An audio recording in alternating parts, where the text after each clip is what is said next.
ইসরায়েলের উপর ইরানের ৯৫০ ক্ষেপণাস্ত্র হামলা, নিহত অন্তত ৩৩। ইসরায়েলি ইনস্টিটিউটের প্রতিবেদন প্রকাশ। ইসরায়েলের উপর ইরানের ব্যাপক ক্ষেপণাস্ত্র হামলার খবর আগেই পাওয়া গেছে। Israeli institute for national security studies এবার এক চাঞ্চল্যকর খবর সামনে এনেছে। তাদের সাম্প্রতিক প্রতিবেদনে দাবি করা হয়েছে, চলতি বছরের জুন মাসে ইরান ইসরায়েল লক্ষ্য করে ৯৫০টি ক্ষেপণাস্ত্র নিক্ষেপ করেছিল, যার ফলে ৩৩ জন ইসরায়েলি নিহত এবং ৩৫৫০ জন আহত হন।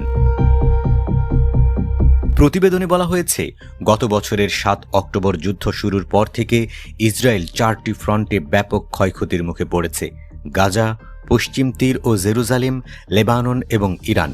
এছাড়া ইয়েমেন থেকে একাধিক হামলার শিকার হয়েছে দেশটি।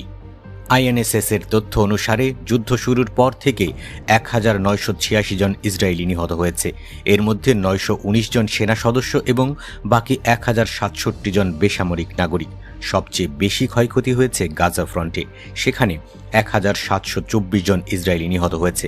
ওই অঞ্চল থেকেই ১০,২০০টিরও বেশি রকেট ও ক্ষেপণাস্ত্র ইসরায়েলের দিকে নিক্ষেপ করা হয়েছে বলে প্রতিবেদনে উল্লেখ করা হয়েছে।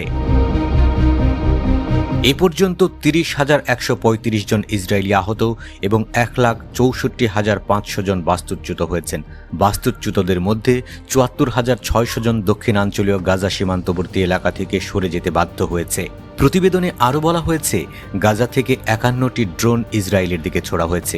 এ পর্যন্ত ইসরায়েলি সেনাবাহিনী ৩ লাখ রিজার্ভ সদস্যকে যুদ্ধে মোতায়েন করেছে।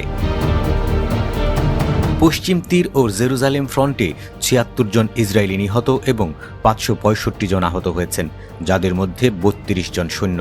এই অঞ্চলে ইসরায়েলি বাহিনী ১২৯টি বিমান হামলা চালিয়েছে, যা আল আকসা ইন্তিফাদার পর সর্বোচ্চ।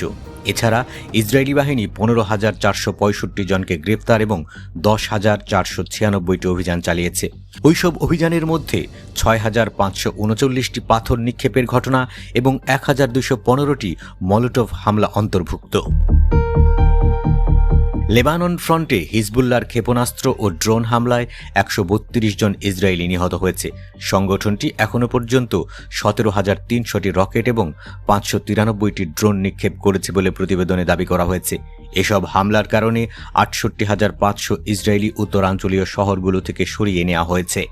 ইয়েমেন ফ্রন্টে ইয়েমেনি বাহিনীর ক্ষেপণাস্ত্র ও ড্রোন হামলায় অন্তত ১ জন ইসরায়েলি নিহত এবং ১ শতাধিক আহত হয়েছে। ইয়েমেন থেকে মোট ৫০০টি ক্ষেপণাস্ত্র ও ড্রোন ছোড়া হয়েছিল, যার মধ্যে ৭০টি ক্ষেপণাস্ত্র এবং কিছু ড্রোন ইসরায়েলের অভ্যন্তরে আঘাত হানে। এই হামলায় ইলাদ বন্দর তার ৮০% কার্যক্ষমতা হারিয়ে ফেলে বলে প্রতিবেদনে জানানো হয়েছে।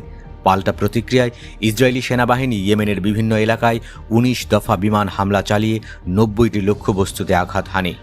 আইএনএসএস-এর প্রতিবেদনটি ফিলিস্তিনি সংবাদ সংস্থা সাফা উদ্ধৃত করে জানিয়েছে, ইসরায়েলের চলমান যুদ্ধ পরিস্থিতি এখন বহুমাত্রিক ও বিস্তৃত আকার ধারণ করেছে।